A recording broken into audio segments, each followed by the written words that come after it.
Today I would start the second chapter of class 11, and that is called Writing and City Life. So here you would find the 4 early river valley civilizations flourished in the world. The first one is the Mesopotamian Civilization, which was flourished along Tigris and Euphrates rivers, and the second one is the Egyptian Civilization, which was flourished along River Nile. And the third one is the Indian civilization or Indus Valley civilization, which was flourished along River Indus. And the last one is the ancient China or ancient Chinese civilization, which was flourished along Huanghe River or Yellow River. So here you can have a glimpse of the location of all these 4 early river valley civilizations. The location of Egyptian civilization. This one is the location of Mesopotamian civilization. This one is the location of Indus Valley civilization, and this one is the location of the ancient Chinese civilization. So thus you have observed that these 4 river valley civilizations have flourished along with its respective rivers. Now, can you name the first civilization flourished in the world? That is the Mesopotamian civilization. So the Mesopotamian civilization is the first civilization flourished in the world. So here you can find the location of Mesopotamia, which lies between the 2 rivers, and those are Tigris and Euphrates.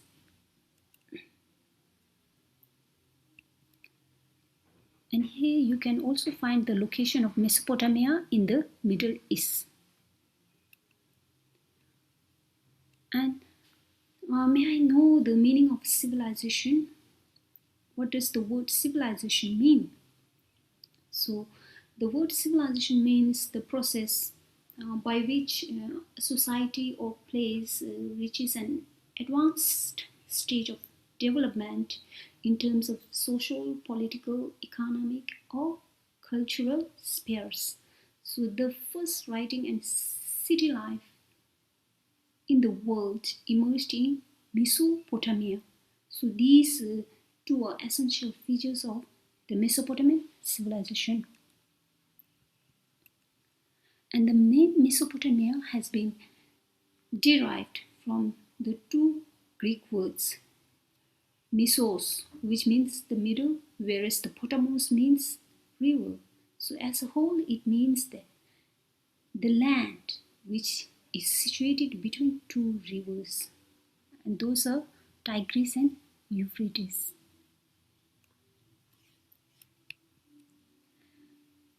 The land of Mesopotamia is also known as the Fertile Crescent because of having its rich soil and half-moon shape.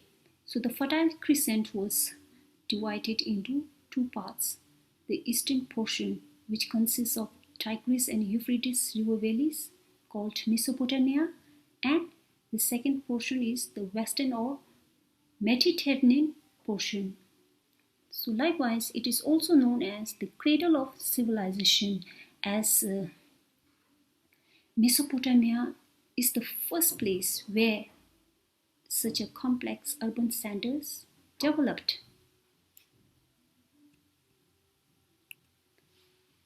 At first, I wish to add a brief introduction of the current chapter, that is called Writing and City Life.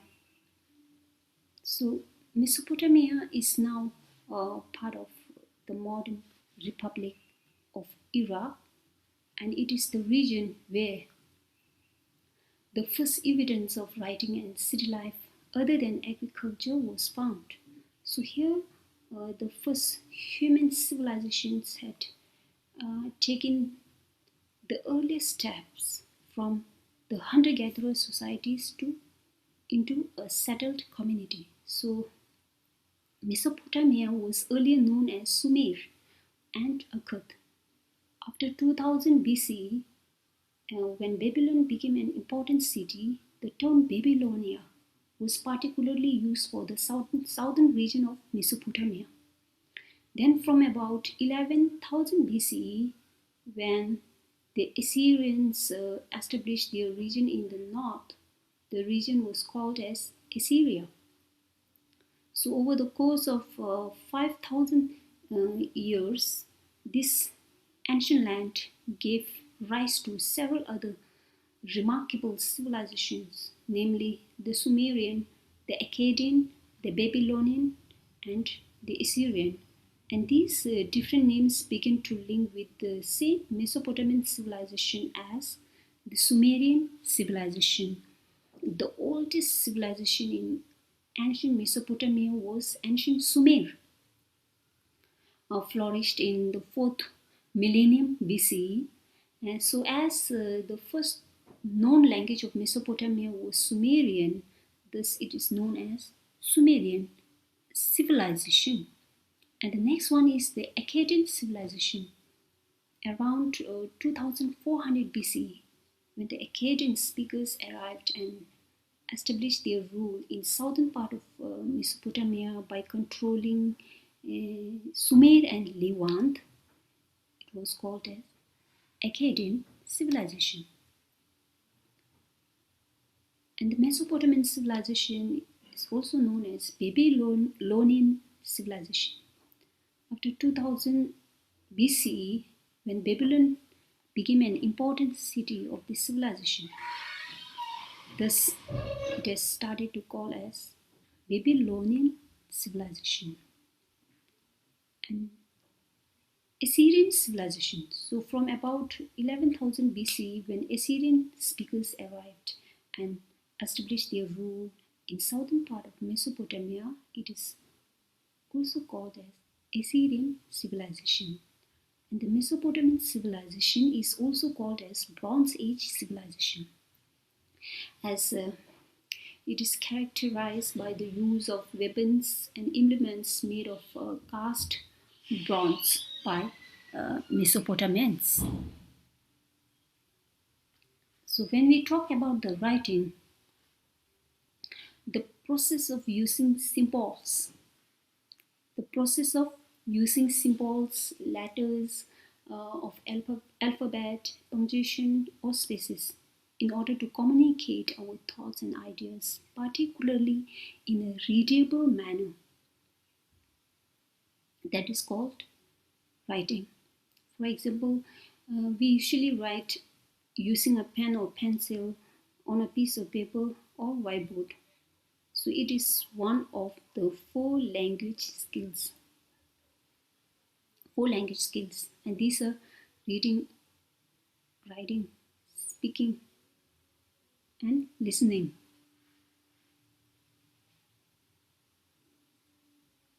So out of these skills, in which skill you are good at? Okay, next, scribes. Scribes means this one.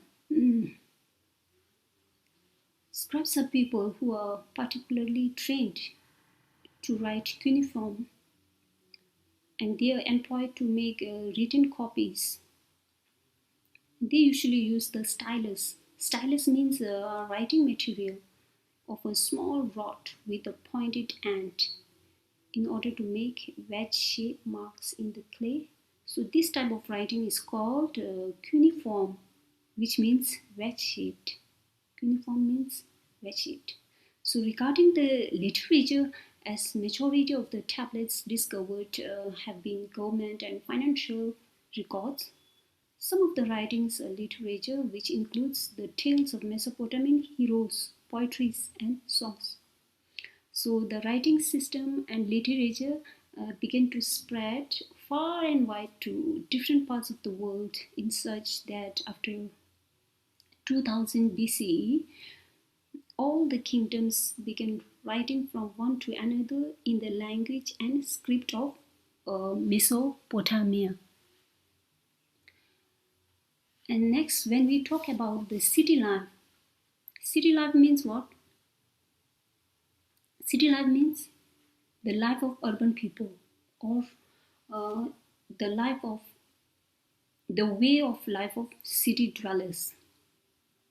So the archaeologists mentioned that a prosperous, city life started in Mesopotamia, and some of the early cities which emerged in Mesopotamia were Uruk, Ur, Agad, Assur, Babylon, Nineveh. And the Mesopotamian society was divided into three classes: the upper class, the middle class, and the lower class. Usually, the families were nuclear, and the patriarchal system was established in Mesopotamia. And there, three types of cities came into emergence, and those are the religious town, trading town, and imperial town. So, on the basis of religion, Mesopotamian religion was polytheistic. They worshipped a wide range of gods, goddesses, such as the moon god, the goddess of love and war. So, the archaeologists had recognized that the ancient civilization occurred in southern Mesopotamia was earlier than anywhere else. The cities which were appeared in Egypt several centuries after the Mesopotamia. In the Indus Valley, even the pre-Harappan or early Harappan phase with its small fortified towns didn't come into existence till 3000 BC. So in this chapter, you would study in particular about the connection between the writing and city life and some other important outcomes of a sustained writing system. Sources to reconstruct the writing and city life of Mesopotamia. So these are the following mentioned sources which would help to reconstruct the writing and city life of Mesopotamia. The first one is the Mesopotamian buildings. The Mesopotamian buildings discovered either in the complete forms or in ruins may speak about its architectural styles, the kind of materials utilized for buildings, the system of writing engraved on the walls of buildings, the functions of buildings, and the town planning of cities through the buildings.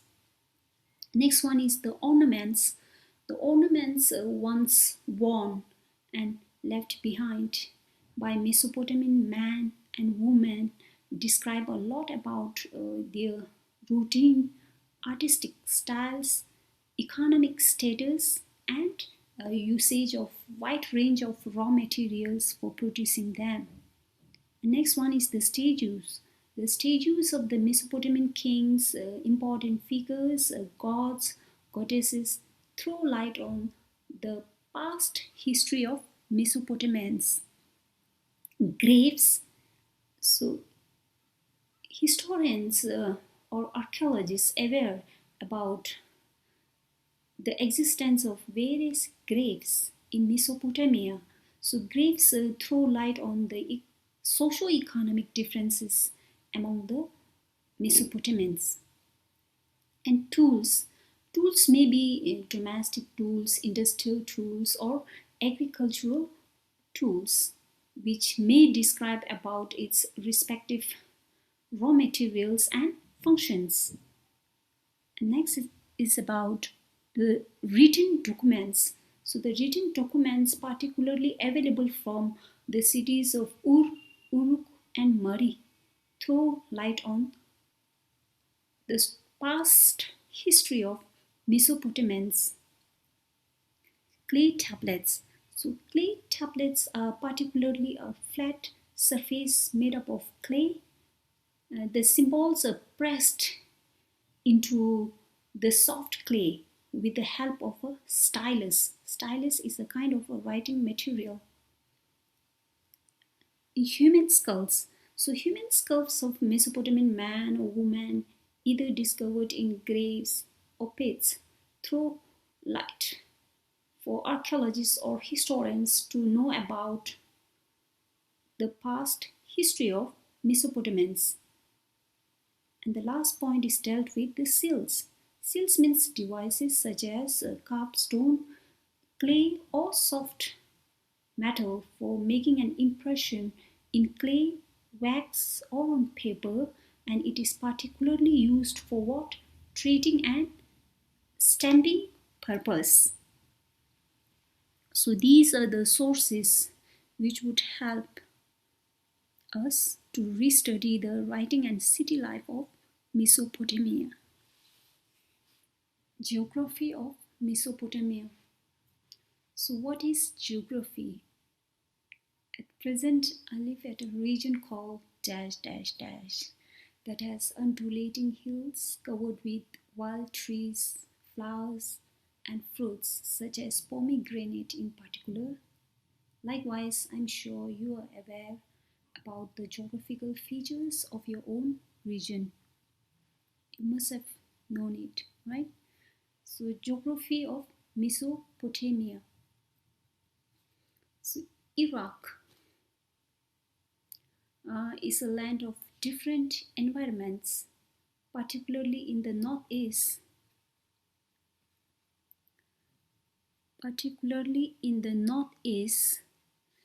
There has undulating plains which would rise to what?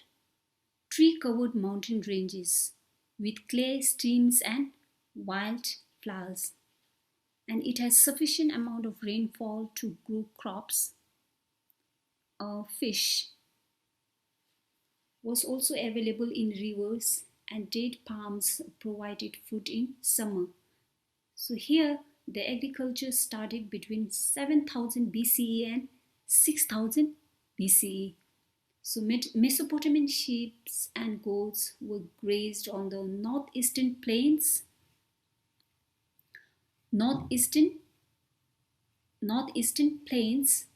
and they produce a wide range of animal products such as wheat, milk, and wool in a large number.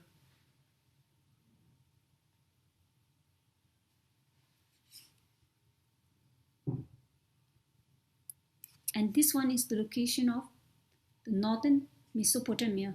So in the north, there lies a stretch of upland called a steppe, where the animal rearing provides a better livelihood than agriculture.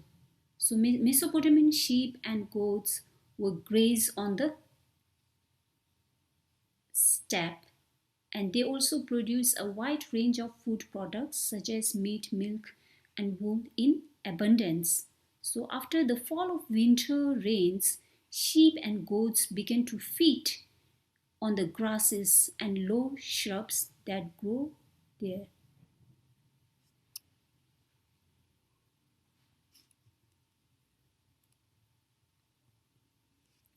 And particularly in the eastern part of Mesopotamia, in the east, the tributaries of the Tigris provide routes of communication into the mountains of Hill. Here you would find the location of Iran. So what is meant by tributary? Tributary means tributary or tributaries, rivers which flow into a main river. That is called tributaries. And next, in the southern parts of Mesopotamia, the southern part of Mesopotamia is basically a desert where the first cities and writing emerged. And this has supported, cities as the rivers Tigris and Euphrates, which lies in the northern mountains, carry down lots of silt when they flood or when their waste is moved onto the fields. So thus fertile silt is deposited. Fertile silt is deposited in the southern Mesopotamia.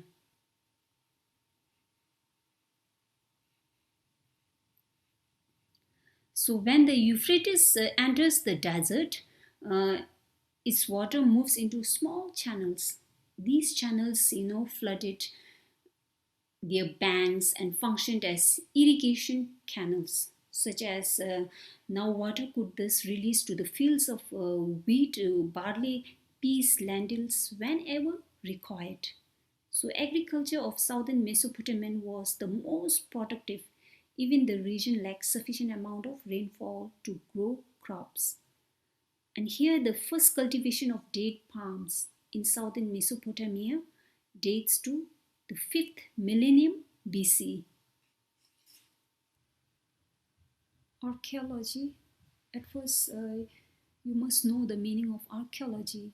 So archaeology means the study of the past by looking for the remains and objects once left behind by the past people who lived long ago. So tools, buildings, monuments, workplaces, writings, paintings, sculptures, and so forth.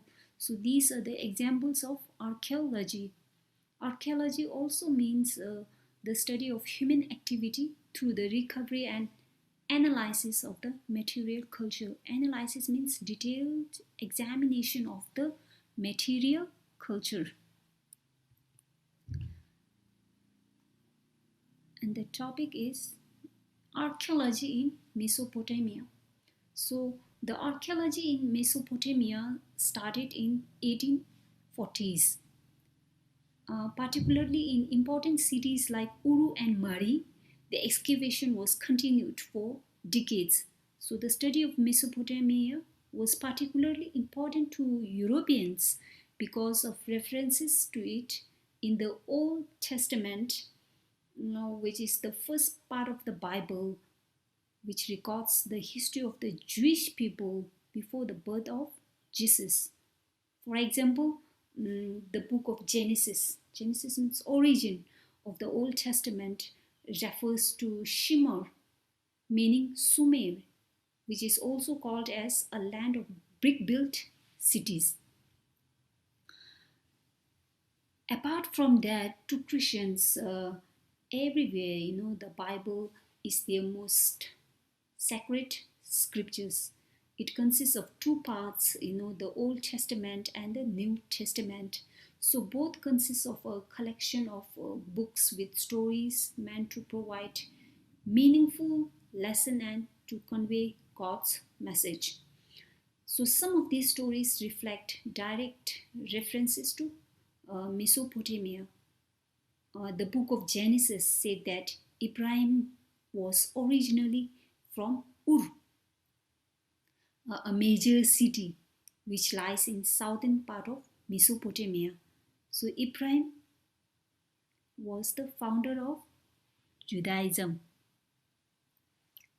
So likewise, the travelers and scholars of Europe usually looked on Mesopotamia as a kind of ancestral land, and archaeologists had tried to prove the real truth of the Old Testament. In the middle of the 19th century, the archaeologists have shown a strong sense of enthusiasm in examining the ancient part of Mesopotamia. In 1873, a British newspaper had funded an expedition, of the British Museum in order to search for a tablet narrating the story of flood in the Bible. Then in 1960s, it was totally aware, for the European scholars or travelers or historians that the stories of the Old Testament were not really true through the examination. So it seems that these stories might have been used for expressing the past memories about the changes occurred in the history. So according to the Bible, the flood was inevitable to destroy all life on earth. To destroy all life on earth. So however, the God has chosen a man called Noah in order to ensure that life could exist even after the occurrence of flood. So Noah had thereby built a huge boat, an ark. He thus took a pair each of all known species of animals and birds on board the ark, which had finally survived the flood.